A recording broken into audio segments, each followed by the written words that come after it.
Oke, assalamualaikum warahmatullahi wabarakatuh.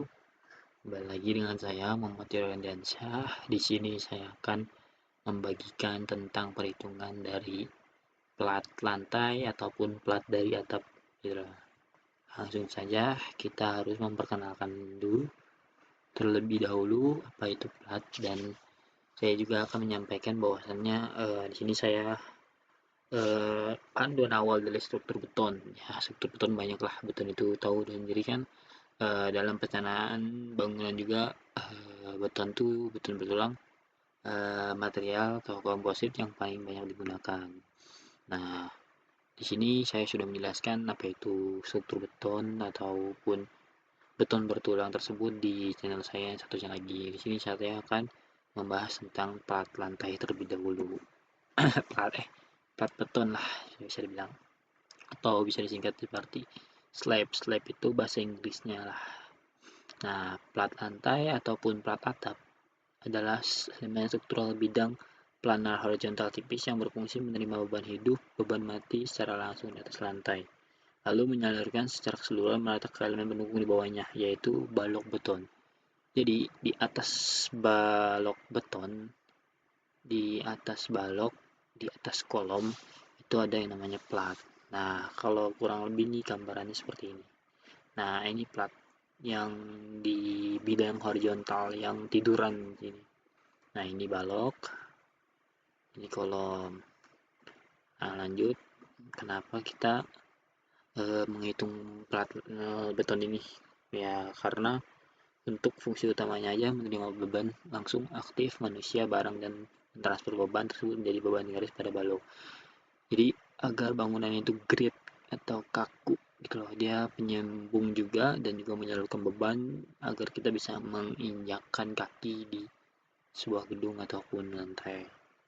Nah, dari karakteristik perhitungan dianalisis berdasarkan bentangnya ataupun lebarnya lah ya, dibagi menjadi plat satu arah, jaga rasio bentang panjang terhadap benteng pendek yaitu lebih dari 2, dan plat dua arah jika rasio bentang kurang dari 2. Tulangan pada plat umumnya berupa jaringan searah atau dua arah berbentuk mesh lembaran tanpa menggunakan cincin. Nah, di sini plat plat beton itu tidak menggunakan yang namanya sengkang besi-besi sengkang ataupun tulang utama. Jadi dia berbentuk mesh ataupun lembaran-lembaran. Nah, teman-teman bisa tahu sendiri lah ya tentang lembaran-lembaran tersebut itu kayak gimana gambarnya.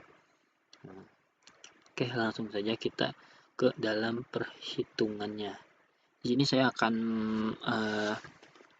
mengasih rumus-rumus dari perhitungan plat beton ini ya. Di sini ada rumus-rumusnya, tapi saya nanti akan menjelaskan secara singkat ya. Nah, ini saya mengambil data dari laporan perhitungan saya ya. Nah, di sini data umum dari struktur di sini saya ngambil dari laporan perhitungan beton bertulang gedung CFTI.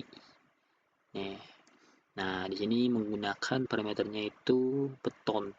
Mutu dari beton itu adalah 25 MPa mutunya, lalu mutu bajanya 400 MPa. Beban hidup yang ada yaitu 2,5 kN per meter persegi. Beban matinya atau WD, wage depth gitu, 4,285 kN meter persegi.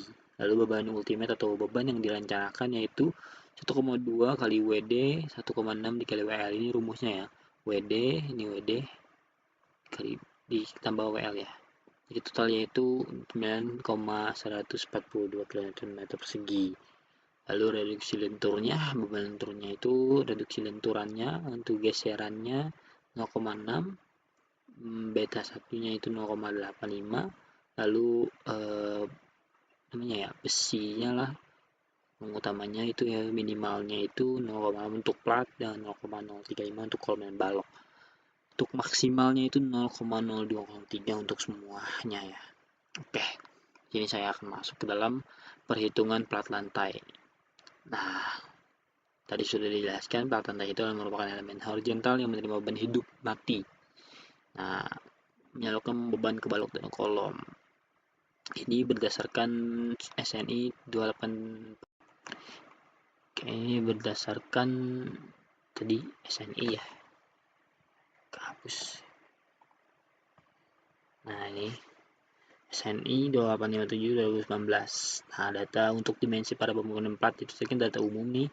Nah, data ini untuk data-data tersebut ini diambil dari laporan tadi saya. Ini juga ini perhitungannya. Nah, ke atas. Ini dia ya. Oke, FVTI lah. Ini dari FVTI cek gedung C. Tebal platnya itu 1,50, yaitu tebalnya ini, tebal dari ini. Nah, lalu penutup betonnya atau selimutnya itu 20 mm, diameter tulangannya 8 mili, lalu arah X-nya dan D-nya ya segini lah ya, 76 180. Lalu beban hidupnya 2,5 kN tadi yang ini kN yang diambil. Beratnya berat sendiri platnya, jadi si plat lantai itu ada berat sendirinya sendiri itu. Lalu adukannya sebesar ya 2 cm. Nah ini 2 cm dalam satuan mili ya, jadi dikali 21 yaitu berat diadukan beton tersebut ya. Jadi dikali, jadi hasilnya 0,42 km persegi. Tegel keramik, nah ini keramik lah ya, yang bakal nanti dia bakal finishing lah ya.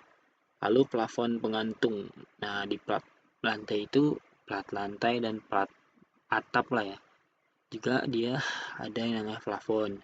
Nah, plafon-plafon yang nanti akan pasangkan buat memperindah, mempercantik dari sebuah bangunan tersebut. Lalu penggantung-penggantung kayak seperti kipas angin, terus listrik-listrik lah pokoknya, kelistrik-listrikan.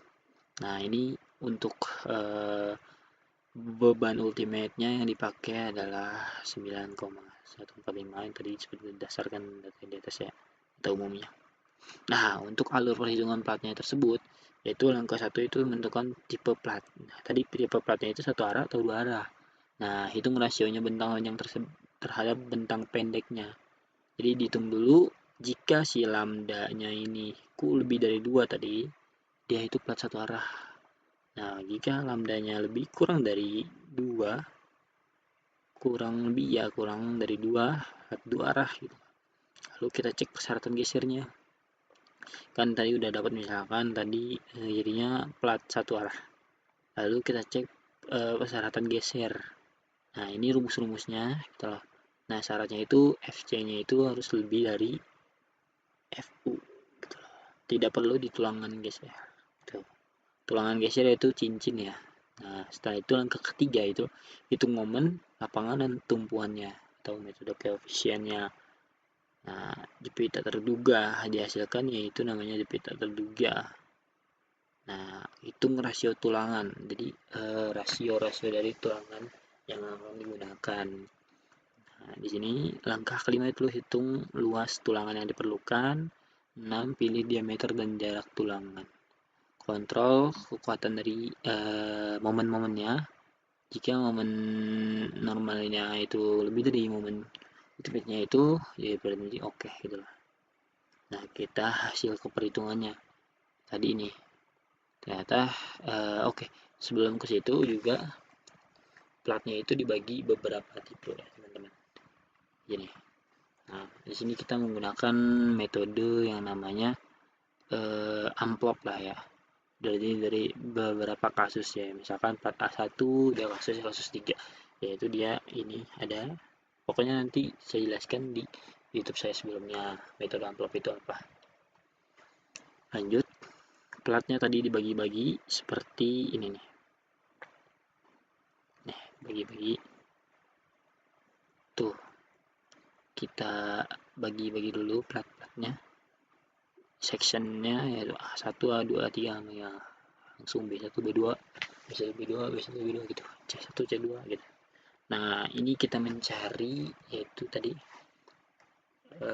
tiap-tiap dari tipe atau plat-platnya itu dihitung sampai menemukan yang namanya tadi yang terakhir ini. Nah, itu juga termasuk kehitungan yang yang dinamakan. Oke, ini penerapannya dari lebih kurangnya itu kita harus merangkumnya lah ya. Nah, kita harus memiliki data-data dari plat-platnya, lalu dimensi dari betonnya yang akan digunakan sebesar seberapa banyak ya. Lalu dimensi dari tulangannya, lalu kombinasi pembebanannya.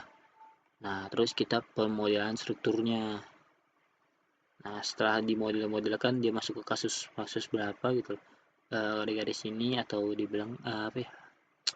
Lupa deh. Y-nya itu Y berapa ya ini sampai X ini gitu lah. Nah, ini terus kita analisa si gaya dalamnya, terus perhitungan tulangan. Nah, tadi kan ada tulangannya besi ya. Besi-besinya itu perhitungan terbalik gambar peluang satu selama 9 pembahasannya.